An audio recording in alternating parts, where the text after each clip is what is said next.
စာရေးဆရာဂျိုဇော်ရဲ့ချောင်းဟန်တန်ဝိတုတို့ကိုအတန်တွဲဝိတုအဖြစ်တင်ဆက်လိုက်ပါတယ်လေချောင်းတစ်လျှောက်ကင်းချေများတကောင်တက်လာသလိုမျိုးရွာစီရားကြည်နဲ့အခံရခက်လာပါတယ်တရွေးတွေဂလုဂလုနဲ့မျိုးချနေရပြီမဲ့ဝေဒနာအသက်တာမသွားပါဘူးပျောက်မသွားပါဘူးတကူလဲကြားလောက်ယုံတအင်းနဲ့ကရင်းရှင်းကြည့်တာလဲမရပါဘူးအားရပါရချောင်းဟန့်လိုက်ရရင်လေရောင်းထဲမှာရားရန်ကန့်ကြီးပိတ်ဆို့နေတာတွေချက်ချင်းအနေချောင်သွားမှာကိုသိပေမဲ့လွတ်လပ်မဟန့်နိုင်သေးပါဘူးပတ်ဝန်းကျင်ကိုကြည့်ရပါသေးတယ်အခြေအနေကောင်းပြီထင်မှအားရပါရချောင်းဟန့်ချလိုက်ပါတယ်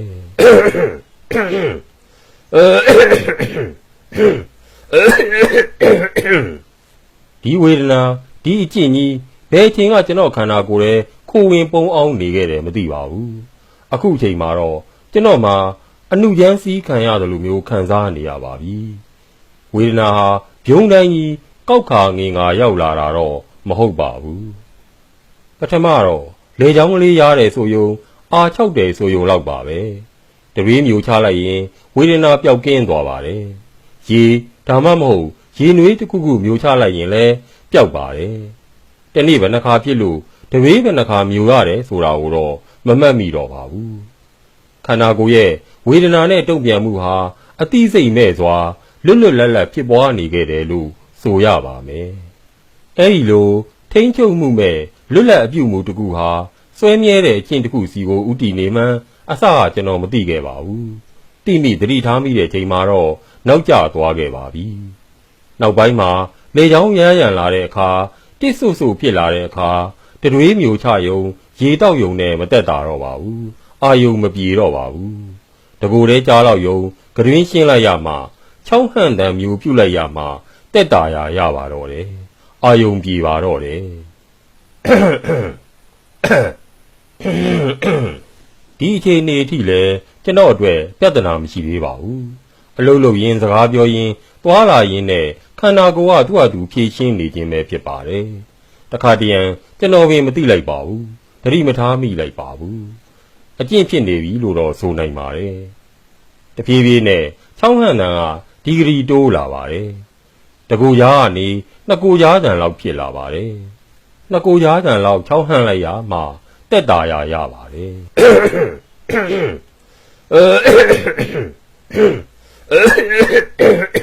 ဒါပေမဲ့ပြဿနာမဟုတ်သေးပါဘူး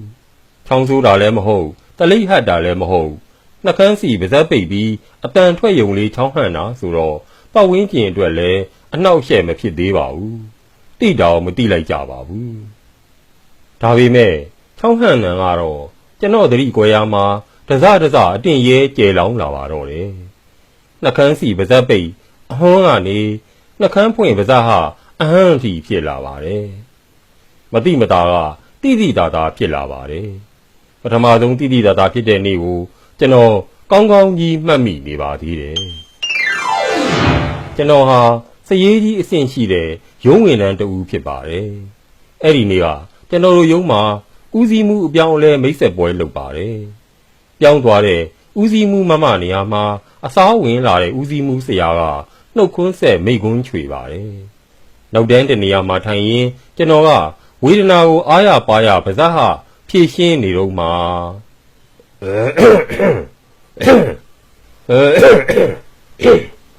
ခုနောက်ကဟန်းနဲ့ချောင်းဆိုးနေတဲ့ပုဂ္ဂိုလ်ဘာပြောချင်လို့လဲထပါပြောပါကျွန်တော်ကိုလက်ညှိုးထိုးပြီးခက်ဆက်ပြောပါတယ်ကျွန်တော်လည်းထိတ်ပြနဲ့မတ်တက်ရက်ပြီးပြန်ပြောရပါတော့တယ်ဘာမှပြောစရာမရှိပါဘူးဆရာချောင်းဟန့်တာအကျင့်ပါနေလို့ပါအဲ့ဒီလိုဖြေလိုက်တော့ဝါကနေပွဲကြသွားကြပါတယ်ရှင်တော်နောက်တဲ့လူခမည်းတော်နောက်တယ်ဗျာစသဖြင့်အစည်းဝေးပြီးတော့ကျွန်တော်ကိုဝိုင်းပြောကြပါတယ်ဦးစီးမှုကိုယ်တိုင်ကဒီရုံမှာဒီလူကလူပြက်လားလို့မေးတယ်လို့ကြားရပါတယ်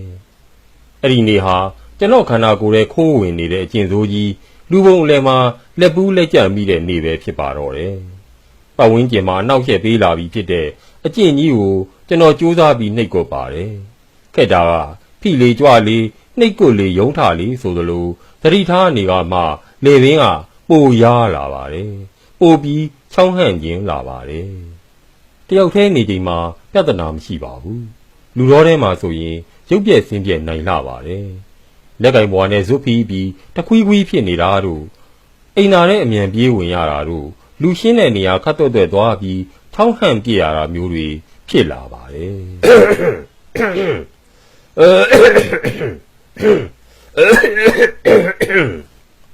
ပြဿနာဖြစ်ခြင်းတော့တနေ့လက်နေဆက်စီရေးမလေးဟာဦးစီးမှုအခန်းထဲဝင်သွားပါတယ်အခန်းဘေးမှာကစက်ရေးတွေဇပွဲတွေကိုစီနဲ့ရှိနေပါတယ်ကိုအကြောင်းကိုသိနေတဲ့ကျွန်တော်ဟာကောင်မလေးအခန်းထဲရှိနေချိန်ချောင်းမဟန့်မိအောင်လို့ကြိုတင်ပြီးချောင်းဟန့်ထားပါတယ်ကောင်မလေးကမျက်စောင်းထိုးပါတယ်ကျန်တဲ့စီရေးတွေကတော့ပြုံးစီနေပါကိုဝေဒနာနဲ့ကိုမှုကျွန်တော်ကတော့ဂယုမဆိုင်နိုင်အားပါဘူး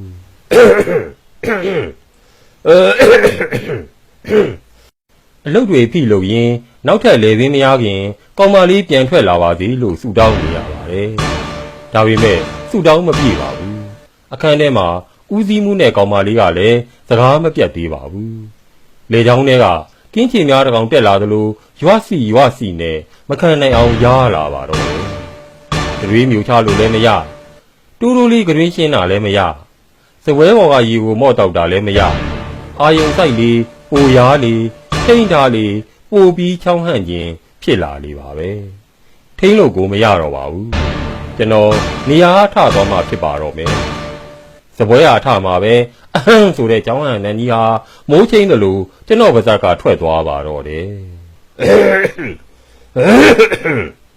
မရှိမနှောက်မှာပဲဦးစီးမှုရဲ့စင်ရွယ်တကားဟာဝုန်းကနေပွင့်လာပါတယ်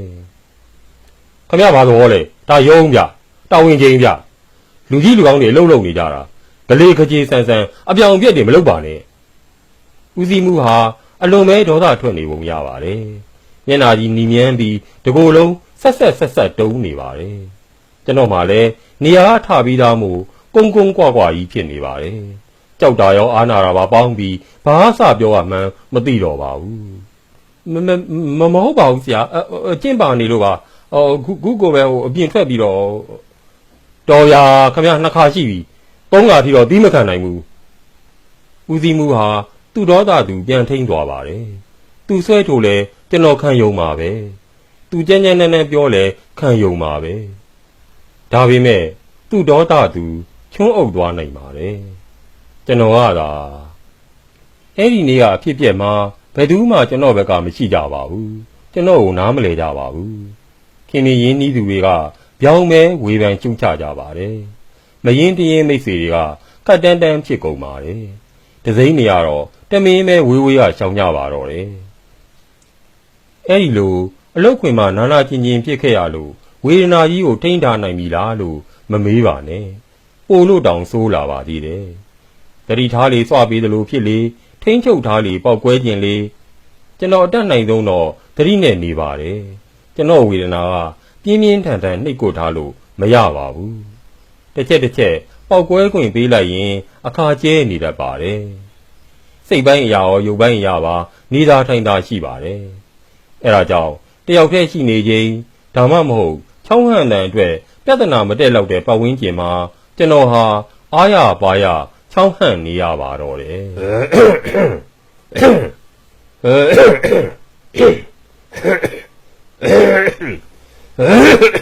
ဒါတောင်ကားမှတ်တိုင်မှာချောင်းဟန်ပြီလို့သမီးရီးသားစုံတဲ့တွေကမျက်စောင်းထိုးတာစတိုးဆိုင်ကြီးတွေမှာချောင်းဟန်ပြီလို့အယောင်စီးမတွေကဘူးတော်လွတ်တာ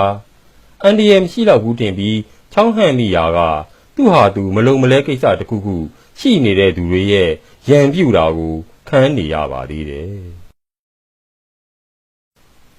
အဆိုးဆုံးကတော့ကျွန်တော်အိမ်ငှားနေတဲ့အိမ်ရှင်အန်တီကြီးနဲ့ပြဿနာတက်ရခြင်းပဲဖြစ်ပါတယ်အန်တီကြီးကသားနှစ်ယောက်အမေမုတ်ဆိုးမှဖြစ်ပါတယ်သားကြီးကကျွန်တော်တဲ့နည်းနည်းလောက်ပဲငယ်ပါတယ်သားတွေအိမ်အောင်ကြကုန်တော့သားအကြီးကမွေးတဲ့မြီးလေးတယောက်နဲ့အတူနေပါတယ်အိမ်တစ်ချမ်းကိုကျွန်တော်ကိုငှားထားပါတယ်ကျွန်တော်သူတို့မိသားစုအားလုံးနဲ့ဆက်ဆံရေးအဆင်ပြေပါတယ်အိမ်မှာဘလောက်ပဲချောင်းဟန့်ပြဿနာမတက်ခဲ့ပါဘူး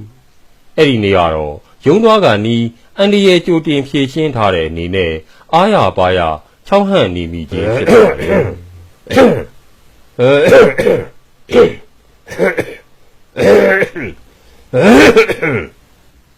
အန်ဒီကြီးခြေတံပြင်းပြင်းနင်းလာတဲ့အထိကျွန်တော်သဘောမပေါက်သေးပါဘူးချောင်းဟန့်လို့ကောင်းနေတော့မှာပဲ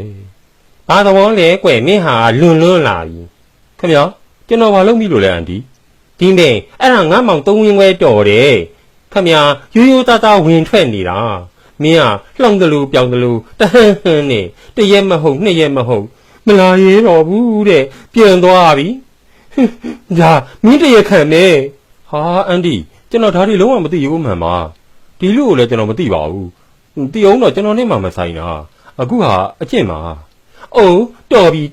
ဒီလိုရိုင်းပြတဲ့လူမျိုးငါ့အိမ်မှာစက်မထားနိုင်ဘူးမင်းအိမ်ရှာပါလာကုန်ရင်ပြောင်းတော့ဒါပဲ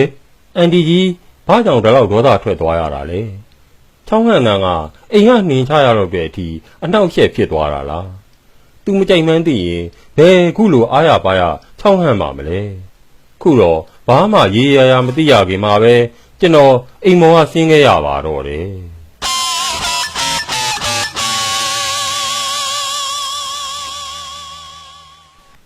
ဖြစ်ကြောင်းရဲ့ဂုံစင်ရာဇဝင်ကတော့အဲ့ဒါပါပဲဆရာရဲ့ကျွန်တော်ရိုးရိုးဆရာဝန်နဲ့လည်းပြပြီးပါပြီလေချောင်းထုခုနဲ့လည်းပြပြီးပါပြီဓာတ်မှန်ရိုက်တလိပ်စစ်လေချောင်းကိုမှန်မြောင်းနဲ့ကြည့်ဘာယောဂမှမရှိဘူးတဲ့နောက်ဆုံးဆရာစီကိုလမ်းညွှန်လိုက်လို့ရောက်လာတာပါဆရာစိတ်ယောဂအထုခုဆရာဝန်ကြီးဟာကျွန်တော်ပြောသမျှကိုစိတ်ရှည်လက်ရှည်နားထောင်နေပါတယ်ခေါင်းတစ်ဆက်ဆက်ညှိတ်နေပါတယ်အေးဗျာခမရဟာစိတ်ယောဂအဆင့်ထိမရောက်သေးပါဘူးအကျင့်ပါနေတာပဲအကျင့်ဆိုတာမွေးရပါမဟုတ်ဘူးလေကိုယ့်ဟာကိုယ်လက်ခံထားမိတဲ့အမှုအကျင့်တစ်ခုကိုကိုယ့်ဟာကိုယ်ပဲစွန့်ပြေးရမှာကိုကုရမှာဘယ်သူမှဝင်ကုပေးလို့မရဘူးအဲ့ဒီတော့ဒီအကျင့်ဟာပတ်ဝန်းကျင်အတွက်မကောင်းဘူးငါအတွက်လည်းမကောင်းဘူးလို့အဲ့ဒီလိုကိုယ့်စိတ်ကိုပြဋ္ဌာန်းမှာပြဋ္ဌာန်းပြီးရင်ဒီအကျင့်ကြီးကိုမပြောက်ပြောက်အောင်ဖြောက်မဲအများအနီလူနေမဲလို့ဆုံးဖြတ်ချက်ချပါတန်ဋိဌာန်ချပါအဲ့ဒီလိုစိတ်ကိုပြဋ္ဌာန်းဆုံးဖြတ်လိုက်ရင်ခမရရဲ့အကျင့်ကြီးပျောက်သွားပါလိမ့်မယ်ကျွန်တော်အကြံပေးသလိုစမ်းကြည့်ပါဟုတ်လားကျွန်တော်ဆရာဝန်ကြီးရုံးခန်းကထွက်လာတော့ခြေလမ်းတွေတွက်နေပါတယ်ခေါင်းထဲမှာလည်းပေါ်ပါကြည်လင်းနေပါတယ်ဆရာဝန်ကြီးပြောတာသဘာဝကျပါတယ်ပတ်ဝန်းကျင်အတွက်လည်းအနှောက်အယှက်ဖြစ်ကိုယ့်အတွက်လည်းအန္တရာယ်ဖြစ်စေတဲ့အကျင့်ကြီးကိုကိုယ့်ဟာကိုယ်ကြိုးစားဖျောက်ဖျက်ပြရပါမယ်